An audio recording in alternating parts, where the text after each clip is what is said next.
3 grados en Montevideo a esta hora, tercer bloque de Informe Capital, el de la entrevista que hoy, un día muy cargado de cuestiones políticas en el marco de la campaña, será con Óscar Botinelli, el presidente de Factum, que en su análisis naturalmente va a incluir la variable debate, que será esta noche cuando se den las 21 horas. Óscar, bienvenido otra vez a Informe Capital. ¿Qué tal? ¿Cómo estás? ¿Qué decir de una jornada como la de hoy con el debate como eje del día? Bueno, quiero decir lo siguiente. Yo soy de los que creen normalmente que las campañas electorales ofician como resumen de propuestas, realizaciones de gobierno, de oposición, y no crean en general hechos, sino que lo que hace es potenciar unos hechos u otros. Y que los debates, el debate, por ejemplo, anterior, prácticamente no movió la aguja, todas las encuestas demuestran lo mismo, que los pocos que dijeron que cambiaron el voto terminaron empatando entre sí, es decir, que fue sin efecto. Ahora creo un poco casi todo lo contrario. Primero, pues una campaña de 4 semanas. Ajá. Segundo, cerca del 32% de los uruguayos no votaron ni al Frente Amplio ni al Partido Nacional. Sí. Y van a votar el 24 de noviembre entre Daniel Martínez y Lacalle Pou. Es decir, la posibilidad de decisión de voto es muy diferente a la decisión de voto que se puede tener desde muchos años atrás o meses atrás, y se va firmando en las últimas semanas hacia la elección global, donde participaron 11 partidos y 4 de ellos relevantes. Claro. Entonces, esto cambia todo el sentido de la campaña electoral.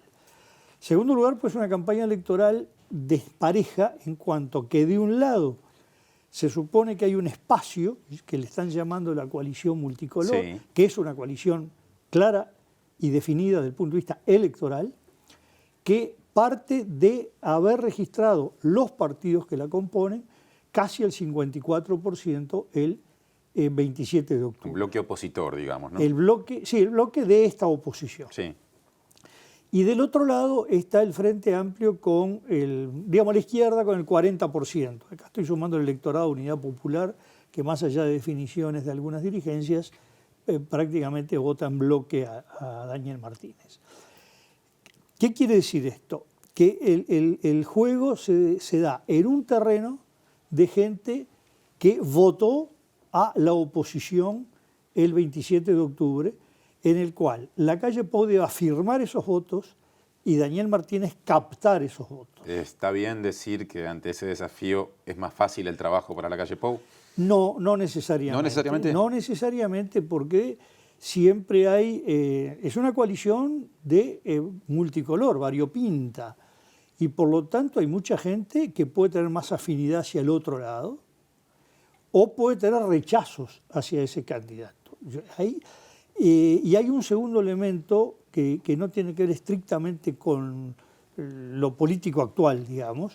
Por ejemplo, sí, que hay vallistas que tienen mucha distancia del discurso de Lacalle Pou, del planteo del Partido Nacional, o gente cabildo abierto, sí, que está muy distante también de esos planteos. Pero hay otro dato, que es el 56% del electorado uruguayo en algún momento votó al Frente Amplio, entre 2004 y 2019. En los últimos 15 años. En los últimos 15 años. Es decir, entre el 40% que recoge la izquierda y el 56% hay un 16% que votó ahora la oposición y antes votó en algún momento, no necesariamente siempre, al Frente Amplio.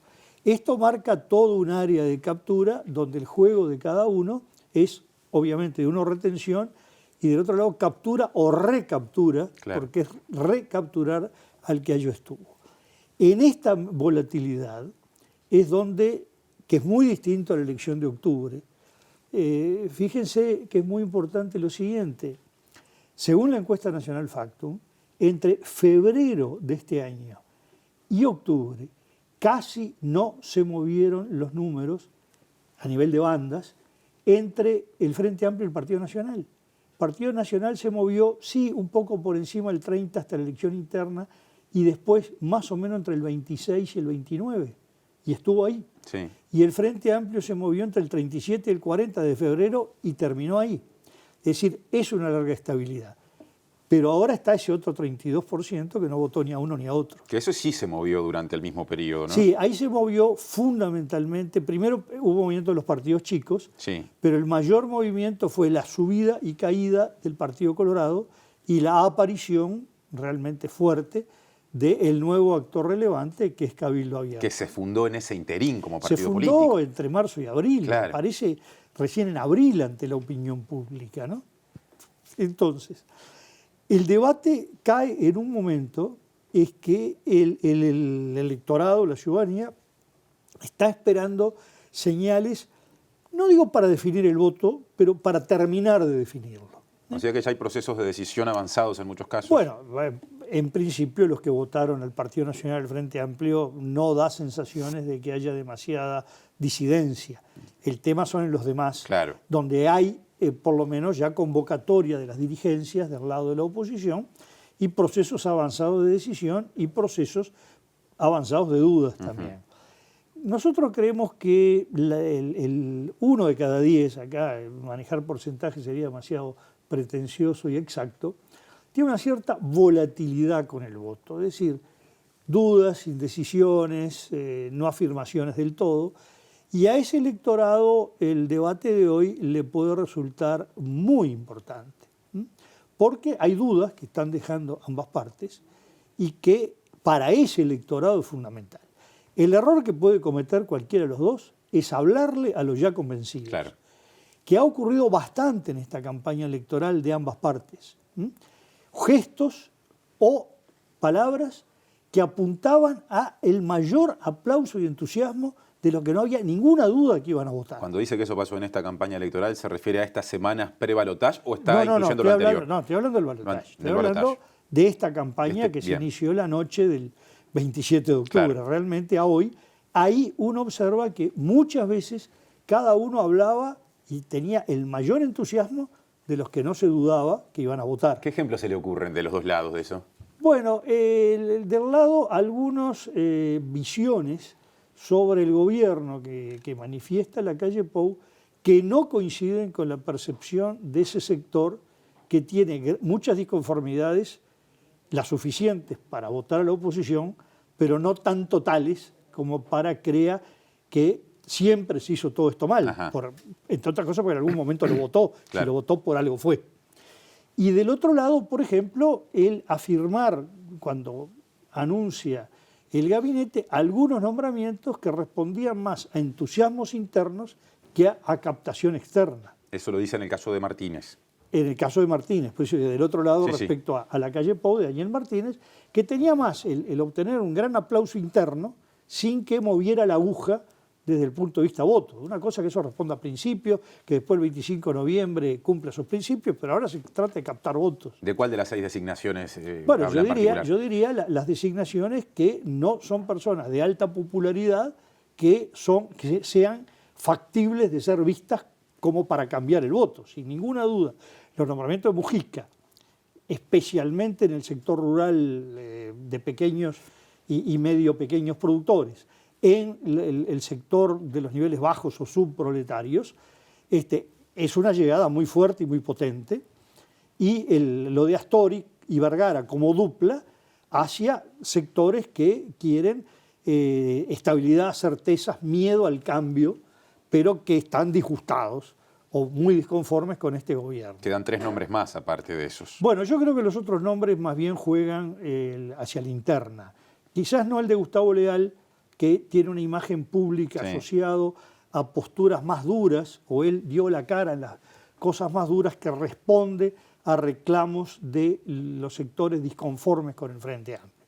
Los otros creo que más allá de las virtudes para ejercicio del cargo no impactan en la captación del voto volátil. Echeverri y Lustenberg. Echeverri y Lustenberg no impactan, no tiene que ver con sus virtudes. Impactan dentro del Frente Amplio, pero ese voto está seguro. Claro. Y hay que distinguir en este momento lo que es gestión de gobierno de lo que es captación de votos, porque es una campaña muy pequeña, muy corta. Claro. Son 28 días, en 28 días no da lugar para lanzar figuras que tarde 3 meses en que la gente empiece a conocerlas o en sentir el porqué de esa designación, ¿no? Bien, pensando en lo que dijo recién, una palabra que usó hace un ratito, que él ha usado en muchos análisis y que no es de las más escuchadas. Subproletario, dijo cuando se refirió a sectores con los que Mujica puede conectar. ¿Qué quiere decir eso? Bueno, son los sectores que a veces se llaman marginales. A mí no me gusta hablar de los índices de nivel socioeconómico, que se refieren más a niveles de ingresos, sino a lo que son clases sociales. Clase social es el sector que está, digamos, socialmente por debajo del sector trabajador formal en el sentido de tener una planilla en el BPS, formal en el sentido de pertenecer a estructuras laborales organizadas con una cultura de empleo, con una cultura de trabajo que generalmente está asociado también a una cultura de vecindad y de familia. Estos son más sectores que uno diría viven a la intemperie y viven al día a día, que es un sector muy grande en el país, que a veces trabajan, a veces no consiguen trabajo, tienen changas, tienen algunos empleos temporales y que son los más golpeados siempre por cualquier retracción que hay en el empleo. Y es un sector históricamente considerado, sobre esto hay literatura de hace más de un siglo, volátil, que puede volcarse muy a la derecha, a veces puede volcarse muy a la izquierda, y normalmente buscando figuras o instituciones, en general son figuras, que le otorgue una protección. Figuras en el lenguaje académico se les llama paternal autoritario, pero la palabra autoritario no está referido a... Autoritario acá muchas veces se le oye como dictatorial. No, estamos hablando con autoridad. La autoridad de un padre que firme y protege. Porque son personas con poca capacidad de autodefenderse, de organizarse para defender sus derechos. Es la gran diferencia con la clase siguiente, con la clase trabajadora, particularmente la obrera. Y por lo tanto lo que necesitan es quien los proteja. Desde arriba, desde afuera, pero desde arriba, no un igual.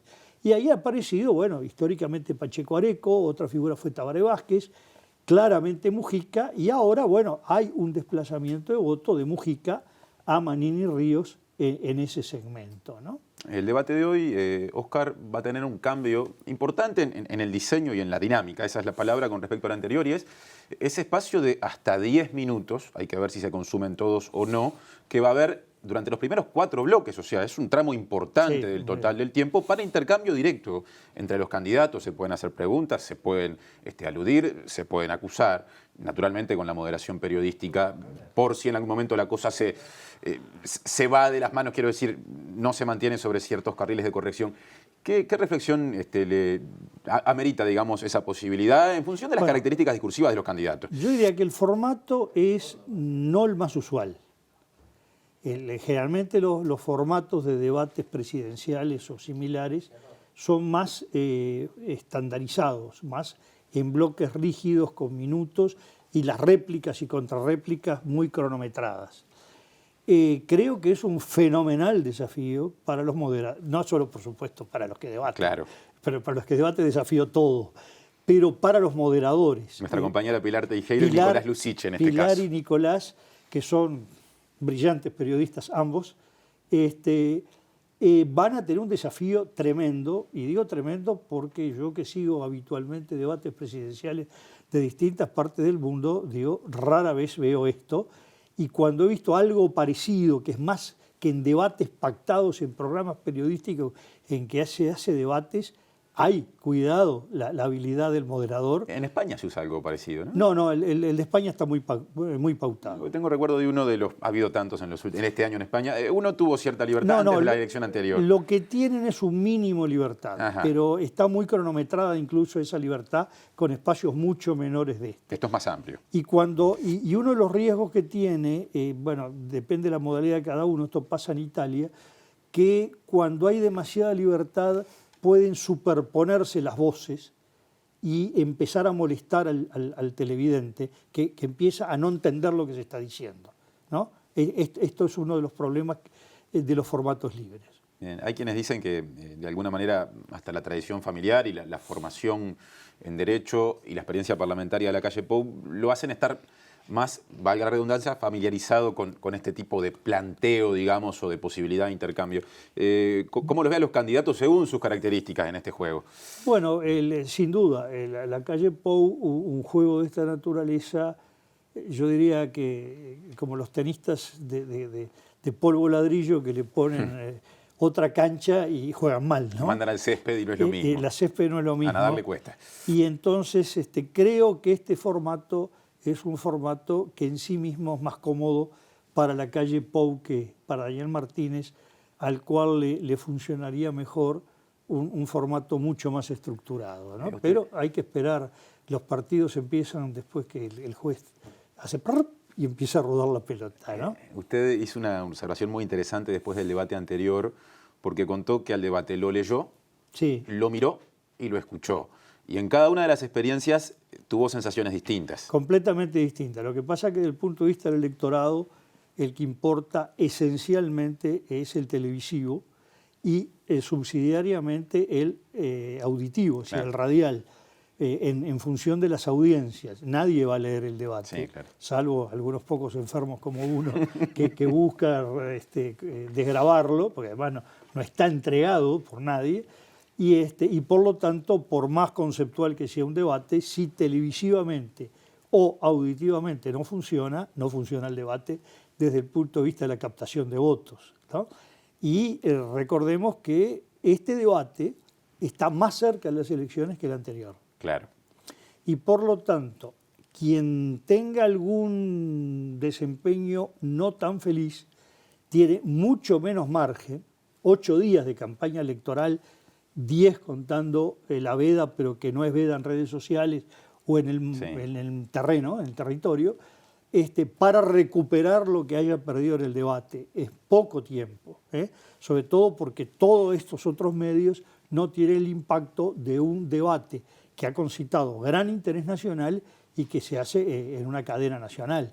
Entonces, la lucha posterior cuesta 100 veces más que lo que se acierte o no en el debate, y sobre todo lo más importante me parece es que hay dudas sustantivas que puede tener el elector volátil respecto a una y otra candidatura, y bueno, lo importante es si logran despejar esas dudas ante el electorado que está mirando a los dos, o para cambiar el voto o para firmar el voto para un lado o para el otro, ¿no? Ya nos tenemos que ir, así que le pido brevemente una reflexión con respecto a los ejes temáticos marcados.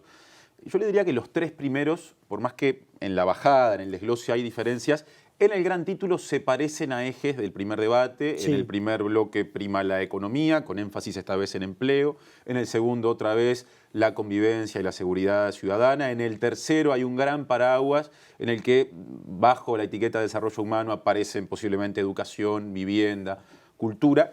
Y el cambio más fuerte se da en el último bloque. Aquello de futuro que llamó tanto la atención queda de lado y se habla de rol del Estado, ¿no?, como una categoría específica y alguna precisión más. Este diseño temático tiene, digamos, o presenta alguna facilidad mayor para uno, para otro. ¿Qué opinión le merece? Los diseños son lo que los candidatos hacen, sin salirse demasiado del tema. Cuando plantean educación, hablar de la exploración de petróleo, cada uno después le da el énfasis que más le parece interesante marcar. Claro.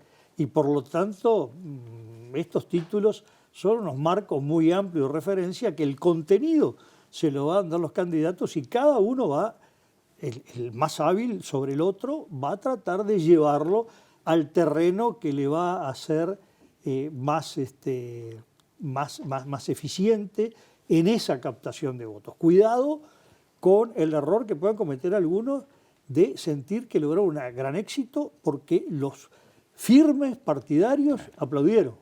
El tema es el dudoso, el volátil, qué es lo que piensa, porque esa es la utilidad. Esta es una inversión de tiempo en captar votos, dicho muy crudamente. Todo lo demás puede ser para concursos oratorios, lo que sea, pero si no se traduce en captación de votos, el resultado del debate para el que no consiga los votos es 0. Entonces, lo importante es eso. Y hay ejes, por ejemplo, creo que para Daniel Martínez es muy importante plantear un eje que es claramente divisor entre oficialismo y oposición y que crea conflictos dentro de la oposición, como es el tema de educación.